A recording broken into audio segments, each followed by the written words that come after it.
আসসালামু আলাইকুম। বাংলাদেশ বেতার, সিলেট। সংবাদ পড়ছি শিমুল আক্তার। মাননীয় প্রধানমন্ত্রীর উপদেষ্টা প্রতিমন্ত্রী পদমর্যাদা, পররাষ্ট্র মন্ত্রণালয়, বেসামরিক বিমান পরিবহন ও পর্যটন মন্ত্রণালয়, দুর্যোগ ব্যবস্থাপনা ও ত্রাণ মন্ত্রণালয় জনাব হুমায়ুন কবির আজ সিলেট ও সুনামগঞ্জ সফরে এসেছেন। তিনি সকালে বিশ্বনাথ এবং দুপুরে ওসমানীনগর উপজেলায় খাল খনন কর্মসূচির উদ্বোধন করেন। বিকেলে সুনামগঞ্জে উপস্থিত দেশবাসী দেশব্যাপী নদী নালা, খাল, জলাধারা খনন ও পুনঃখনন কর্মসূচির উদ্বোধন করবেন।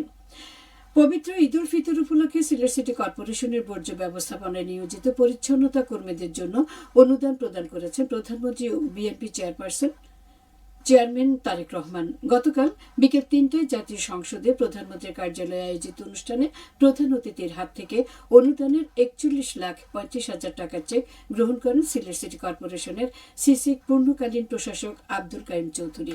অনুদানের চেক হস্তান্তরকালে স্থানীয় সরকার মন্ত্রী মির্জা ফখরুল ইসলাম আলমগীর, স্থানীয় সরকার প্রতিমন্ত্রী মীর শাহে আলম ও স্থানীয় সরকার বিভাগের সচিব মোহাম্মদ শহীদুল হাসান উপস্থিত ছিলেন। এ সময় সিসিক প্রশাসক সিলেটের উন্নয়নে সার্বিক সহযোগিতা অব্যাহত রাখায় স্থানীয় সরকার মন্ত্রী, প্রতিমন্ত্রী, সচিবকেও ধন্যবাদ জানান। শ্রম, কর্মসংস্থান এবং প্রবাসী কল্যাণ ও বৈদেশিক কর্মসংস্থান মন্ত্রী আরিফুল হক চৌধুরী বলেছেন, সিলেটের মানুষের দীর্ঘদিনের দাবি ঢাকা সিলেট ও সিলেট চট্টগ্রাম ৬ লেন সড়ক নির্মাণের কাজ দ্রুত শুরু হবে।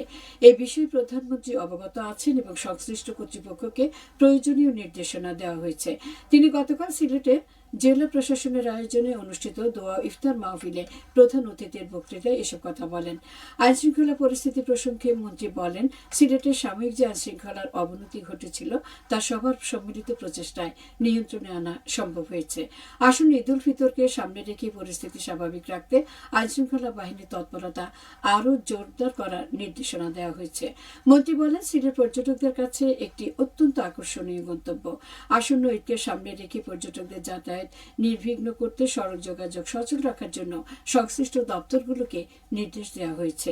পর্যটকদের সুবিধার্থে বিভিন্ন দর্শনীয় স্থানে টয়লেট, বিশ্রামাগার ও সুপেয় পানির ব্যবস্থা করা হবে। পাশাপাশি পর্যটকদের নিরাপত্তা নিশ্চিত করতে আইনশৃঙ্খলা বাহিনীর তৎপরতা বাড়ানো হবে। পরে মন্ত্রী সার্কিট হাউসে জেলা প্রশাসনের উদ্যোগে জুলাই যোদ্ধা পরিবারের মাঝে ঈদ উপহার বিতরণ করেন। এ সময় তিনি জুলাই আন্দোলনে শহীদ সাংবাদিক আবু তুরাবের স্মৃতিচারণ করে বলেন, তুরাব যেদিনগুলো হয় সেদিন একই মিছিলে আমিও ছিলাম।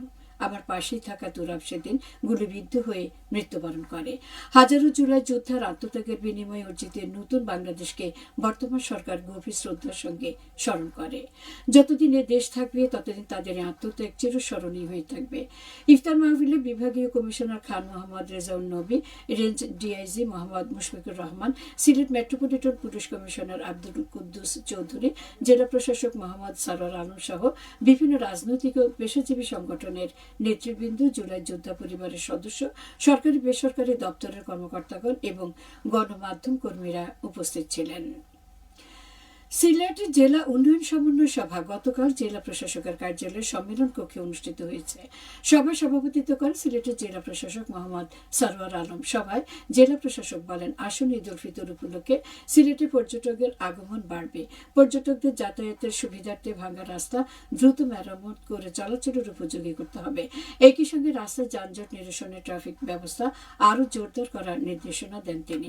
সমস্যাগুলো চিহ্নিত করে কোথায় কোথায় কাজ করা প্রয়োজন তা দ্রুত নির্ধারণ করে ঈদের আগেই সমাধান করার আহ্বান জানান। জেলা প্রশাসক আরও বলেন, আগামী জুলাই মাসে সিলেট জেলায় একদিনে ২০ লাখ গাছের চারা রোপণ করা হবে। এই কর্মসূচির আওতায় বিভিন্ন শিক্ষা প্রতিষ্ঠান, সরকারি অফিস, সরকারি খাস জমি সহ সিলেটের ১৩টি উপজেলায় প্রতি উপজেলায় ১ লাখেরও অধিক গাছের চারা রোপণের লক্ষ্যমাত্রা নির্ধারণ করা হয়েছে। রোপণকৃত চারার মধ্যে ফলজ, বনজ, ঔষধি গাছ থাকবে। তিনি বলেন, ডেঙ্গুর প্রকোপ থেকে রক্ষা পেতে সবাইকে সচেতন থাকতে হবে। এজন্য নিয়মিত ঘরবাড়ি, অফিস ও শিক্ষা প্রতিষ্ঠানের আঙ্গিনা পরিষ্কার রাখতে হবে এবং কোথাও যাতে বৃষ্টির পানি জমে না থাকে সে বিষয়ে বিশেষ নজর দিতে হবে। সভায় জেলা প্রশাসক বকেয়া বিদ্যুৎ বিল পরিশোধে উদ্যোগ গ্রহণ, তরমুজ চাষে কৃষকদের উদ্বুদ্ধকরণ এবং চাষিদের মধ্যে প্রতিযোগিতা বৃদ্ধির লক্ষ্যে শ্রেষ্ঠ চাষিদের পুরস্কৃত করার পদক্ষেপ গ্রহণের নির্দেশনা দেন। পাশাপাশি বিভিন্ন দপ্তরের অধীন চলমান উন্নয়ন বাক্যগুলো ও সমূহের গুণগত মান বজায় রেখে দ্রুত বাস্তবায়নের উপর গুরুত্ব আরোপ করেন। সভায় police super doctor Chowdhury Jaber Sadek, civil surgeon doctor Mohammad Nasir Uddin সহ বিভিন্ন সরকারি দপ্তরের কর্মকর্তারা উপস্থিত ছিলেন। নিরাপদ খাদ্য নিশ্চিত করে ভোক্তার আস্থা গড়ে তুলি, এ প্রতিপাদ্যকে সামনে রেখে সারা দেশের মতো সিলেটে গতকাল পালিত হয়েছে বিশ্ব ভোক্তা অধিকার দিবস। ভোক্তাদের অধিকার নিশ্চিত করতে সচেতনতা সৃষ্টির লক্ষ্যে প্রতি বছর দিবসটি পালিত হয়। 1962 সালের এই দিনে সাবেক মার্কিন প্রেসিডেন্ট জন এফ কেনেডি কংগ্রেসে ভোক্তাদের স্বার্থ রক্ষার বিষয়ে বক্তব্য দেন। ভোক্তাদের 4টি অধিকার বিষয়ে তিনি আলোকপাত করেন। এগুলো হলো নিরাপত্তার অধিকার, তথ্য প্রাপ্তির অধিকার, পছন্দের অধিকার এবং অভিযোগ প্রদানের অধিকার। 1985 সালে জাতিসংঘ কেনেডি বর্ণিত 4টি মৌলিক অধিকারকে আরও বিস্তৃত করে অতিরিক্ত আরও 8টি মৌলিক অধিকার সংযুক্ত করে। কেনেডির ভাষণের দিনকে স্মরণীয় করে রাখতে 15 মার্চকে বিশ্ব ভোক্তা অধিকার দিবস হিসেবে বৈশ্বিকভাবে পালন করা হয়। দিবসটি উপলক্ষে র্যালি ও আলোচনা সভা অনুষ্ঠিত হয়েছে গতকাল মৌলভীবাজারে। কোর্ট পয়েন্ট থেকে বের করা হয় র্যালি, পরে জেলা প্রশাসক হলরুমে অনুষ্ঠিত হয় আলোচনা সভা। এতে প্রধান অতিথি ছিলেন জেলা প্রশাসক তৌহিদুজ্জামান পাভেল। সেহরি ও ইফতারের সময়সূচি। সিলেট ও পার্শ্ববর্তী এলাকায় আজ ইফতার সন্ধ্যে 6:03 এবং আগামীকাল সেহরির শেষ সময় ভোর 4:41। সবশেষে আবহাওয়া। রাত 1টা পর্যন্ত পূর্বাভাসে বলা হয়েছে সিলেট সহ পার্শ্ববর্তী এলাকায় আজ কোনো সতর্কবাণী নেই এবং কোনো সংকেতও দেখাতে হবে না। আজ সিলেটে সূর্যোদয় হয়েছে 6টায় এবং সূর্য অস্ত যাবে 6:02। সংবাদ শেষ হলো। আমাদের পরবর্তী স্থানীয় সংবাদ প্রচারিত হবে বিকেল 4:30।